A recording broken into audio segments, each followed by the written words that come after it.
Hello everyone. Let's go to another topic, vertex connectivity. It has two sections. The first section is vertex connectivity. The second section is Mader's theorem. First, we have two definitions, vertex cut and cut vertex. They are different.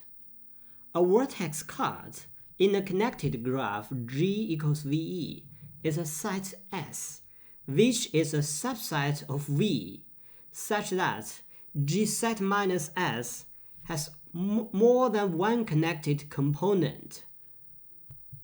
Here, G set minus S is a graph formed by the vertices belonging to V, but not belonging to S.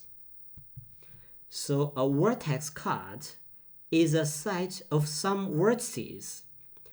After deleting these vertices, the connected graph becomes disconnected.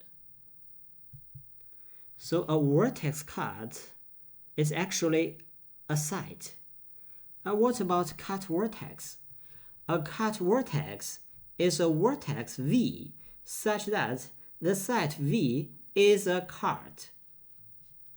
So a vertex cut is a set of some vertices, but a cut vertex is only one vertex, which is a cut. Let's take an example.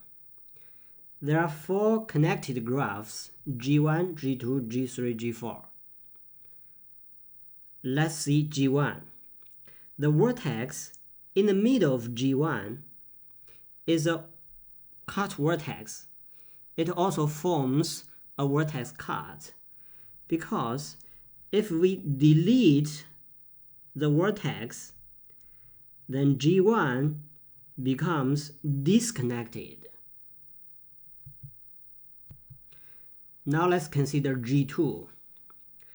The vertex in the middle of G2 forms a vertex cut. It's also a cut vertex because if we delete the vertex, then G2 becomes disconnected. Now let's consider the third graph, G3. Can we find a cut vertex in G3? No, because deleting any vertex from G3 is still a connected graph. G3 has no cut vertex, but we can find a vertex cut in G3, which is the set of some vertices. If we delete these three vertices, then we see that G3 becomes disconnected. So the three vertices deleted forms a vertex cut. Now let's think about the graph G4.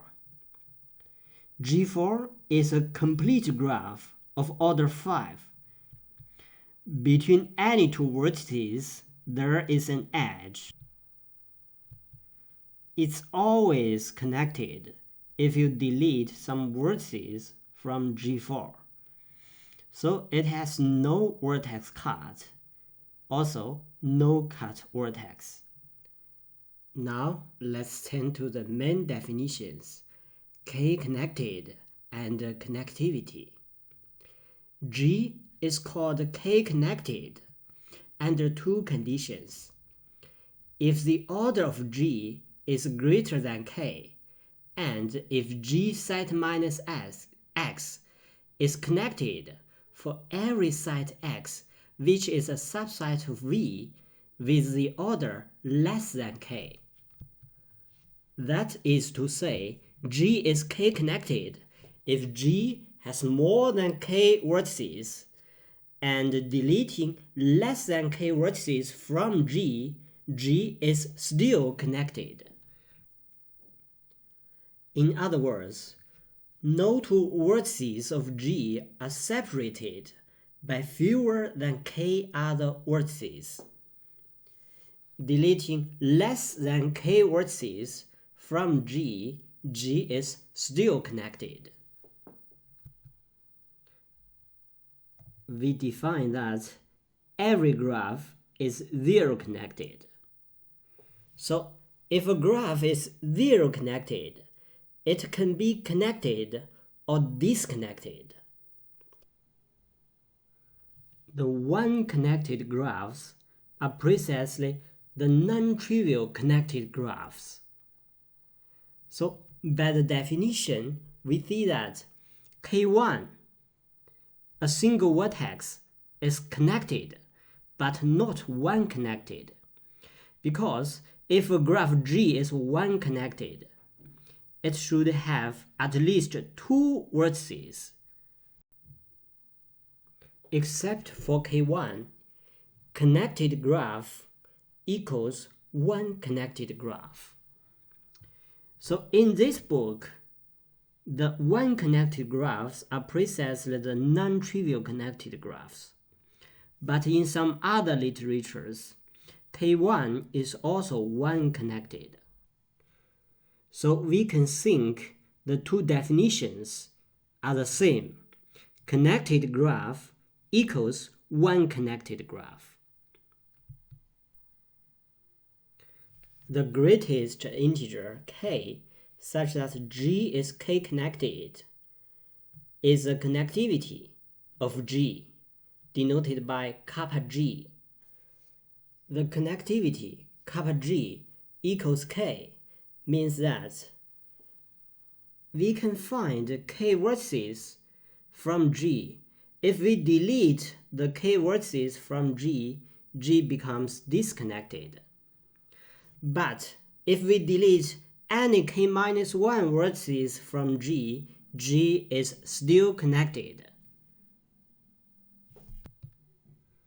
Let's give some examples. There are two graphs here.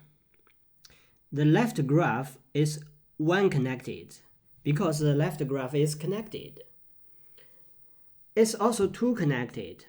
This is because if you delete any vertex from the graph, it is still connected. But its connectivity, kappa G, is 2. This is because if we delete the two vertices, this graph becomes disconnected. The two vertices form a vertex card. Actually, we can also find some other vertex card with two vertices. For example, these two vertices also forms a vertex card. So the connectivity of this graph is 2. Now let's consider the right graph. The right graph is connected, so it's one connected. It's also two connected because delete any vertex from this graph is also connected. And we can check that delete any two vertices from the right graph is also connected. Delete any 3 vertices from the right graph is also connected. In fact, the right graph is 1 connected, 2 connected, 3 connected, and 4 connected. Deleting any 3 vertices from the graph is still a connected graph. But we can find 4 vertices. These 4 vertices. If we delete these 4 vertices from the graph, it becomes disconnected. So its connectivity is 4. Now let's consider the connectivities of some special graphs. The first is a complete graph of order n. The connectivity of a complete graph of order n is n minus 1. First, Kn is n minus 1 connected, because deleting any n minus 1 vertices from the complete graph of order n is still connected. There's only one vertex left, K1. K1 is still connected. And we see that the complete graph of order n is not n-connected, because a n-connected graph should have at least n plus 1 vertices. Kn is n minus 1 connected, but not n connected, so its connectivity is n minus 1. The next graph is complete bipartite graph. G is Kmn, m is less than or equal to n. Then the connectivity of G is m. In fact, let G have bipartition A and B, with A equals m and B equals n. Deleting A disconnects the graph, because there is no edge in B. On the other hand, if we delete some vertices from V, but its number is less than m, it will leave both A and B non-empty, and any remaining vertices in A is connected to any remaining vertices in B. So G set minus S is still connected. This is to say, if we have some vertices in A, some vertices in B, then the graph G must be connected. To make G disconnected, we need to delete all the vertices of A. So the connectivity of G is M. Now let's take another example about cut vertex and vertex cut. There are 3 graphs. We can see that every red vertex is a cut vertex of that graph. The graph below has no cut vertex, because deleting any vertex from the graph is still connected. But the 2 vertices in the middle form a vertex cut. For a graph G, we now discuss the relationship between its connectivity and its minimum degree. And the proposition is that for every graph G, the connectivity cup G is less than or equal to the minimum degree dot G. The proof is easy. If G is a complete graph, then we know that the connectivity cup G equals the order of G minus 1. And the minimum degree of G equals the maximum degree of G equals the order of G minus 1. So cup G equals delta G if G is a complete graph. Otherwise, if G is not complete, let V be a vertex with minimum degree. That is, dV equals dot G. Because V is a vertex with minimum degree, there must exist another vertex which is not adjacent to V. If we delete all the neighbors of V, it will disconnect V from the rest of G. So, after deleting dot G vertices of G, G becomes disconnect. So, cup G is less than or equal to dot G. If the connectivity of a graph G is large, then the minimum degree should be large. But the reverse is not true. We have the following remark. High minimum degree. The minimum degree is high. Doesn't imply high connectivity. Let's take an example. Consider the two disjoint copies of Kn. So the minimum degree is n minus 1. But this graph is disconnected. Also, the graph below has minimum degree 7, but its connectivity is 2. Now we go to an interesting theorem, Mader's theorem. Mader's theorem states that every graph of average degree at least 4k has a k-connected subgraph. That means if a graph has high average degree, that graph may not have high connectivity, but the graph must contain a subgraph which has high connectivity.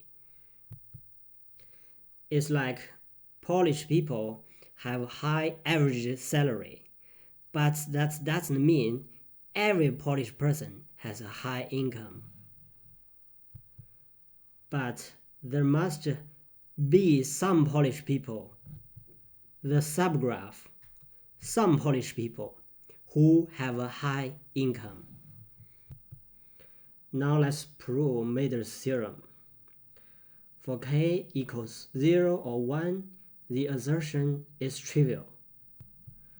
We consider k greater than or equal to 2 and a graph G equals VE with the order of G is n and the size of G is m. That is, G has n vertices and m edges. To prove the theorem by induction is much easier to prove a stronger assertion. If G has at least 2k-1 vertices and at least 2k-3 times n-k plus 1 edges, then G has a k-connected subgraph. Because our assumption is that the average degree of G is at least 4k. So the maximum degree is at least 4k. So the order n is greater than the maximum degree of G, which is greater than or equal to 4k, which is greater than 2k-1. So we have the first condition. N is greater than or equal to 2k-1. Again, from our assumption that the average degree of G is at least 4k, so we have the number of edges equals a half of the average degree times n, which is greater than or equal to 2kn. It's easy to prove that 2kn is greater than 2k-3 times n-k plus 1 plus 1. So we have the second condition. Now to prove Mader's theorem, we need to prove the following stronger assertion. Let G equals VE with the number of vertices is n and the number of edges is m. If n is greater than or equal to 2k-1 and m is greater than or equal to 2k-3 times n-k plus 1 plus 1, then G has a k-connected subgraph. We prove the stronger assertion by applying induction on n. N is at least 2k-1. If n equals 2k-1, then k is a half of n plus 1. And hence we have, by substituting k into the inequality of m is greater than or equal to n minus 2 times n plus 1 over 2 plus 1, which is a half of n times n minus 1. So, by combining the inequality of n and m, if n equals 2k minus 1, then we find that G is a complete graph, Kn, which contains a complete graph of order k plus 1, which is a k-connected subgraph. Of course, Kn itself is also a k-connected subgraph. This proves our claim. Therefore, we assume that n is greater than or equal to 2k. In this paragraph, we claim that we can assume the minimum degree of G is at least 2k minus 2. If not, if V is a vertex whose degree is less than 2k minus 2, then we delete the vertex V from G. So one vertex and at most 2k minus 3 edges are removed. Then G set minus V has n minus 1 vertices and has at most 2k minus 3 edges deleted. Thus, the number of remaining edges is at least 2k minus 3 times n minus 1 minus k plus 1 plus 1. So we can apply the induction hypothesis to G set minus V and our proof is done. So we assume that dot G is greater than or equal to 2k minus 2. This tells us that the minimum degree of G cannot be small. If there is a vertex whose degree is small, then we can delete this vertex and get the result by induction. If G itself is k-connected, then G contains itself as a k-connected subgraph, and our proof is done. If G itself is not k-connected, then there is a vertex cut. Here a separating set means a vertex cut.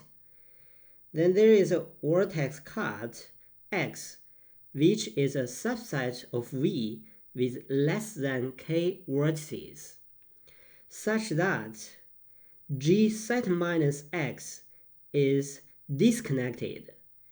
So G set minus X has two components on the vertex sets V1 and V2.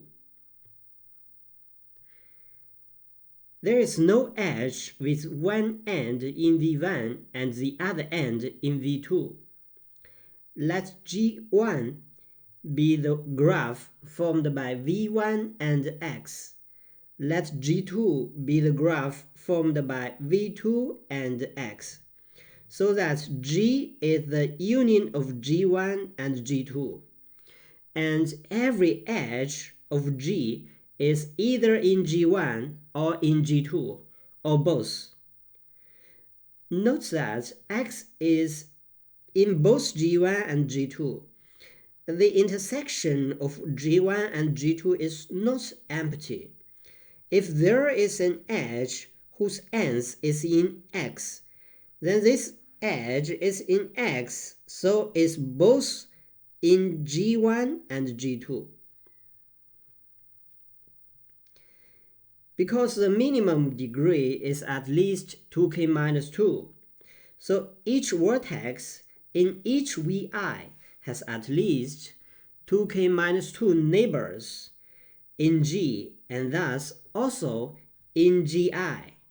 So G1, the order of G1 is at least 2k minus 1, and the order of G2 is at least 2k minus 1. Note that the order of each gi is less than n. So we can use the induction hypothesis to G1 and G2. If G1 or G2 has a k-connected subgraph, our proof is done. If no gi has a k-connected subgraph, then that means we cannot use the induction hypothesis. That means the number of edges in gi is less than or equal to 2k minus 3 times gi minus k plus 1. This is the only reason that we cannot use the induction hypothesis. In this way, we see that the number of edges of G is less than or equal to the number of edges of G1 plus the number of edges of G2. Now let's calculate EG1 plus EG2 is less than or equal to 2k minus 3 times G1 plus G2 minus 2k plus 2. Because G1 plus G2 equals n plus the intersection of G1 and G2. And G1 cap G2 is less than or equal to k minus 1. So the number of edges of G, m, is less than or equal to 2k minus 3 times n minus k plus 1. This contradicts the second condition. So the whole proof is done. Thanks for watching this video. See you next time.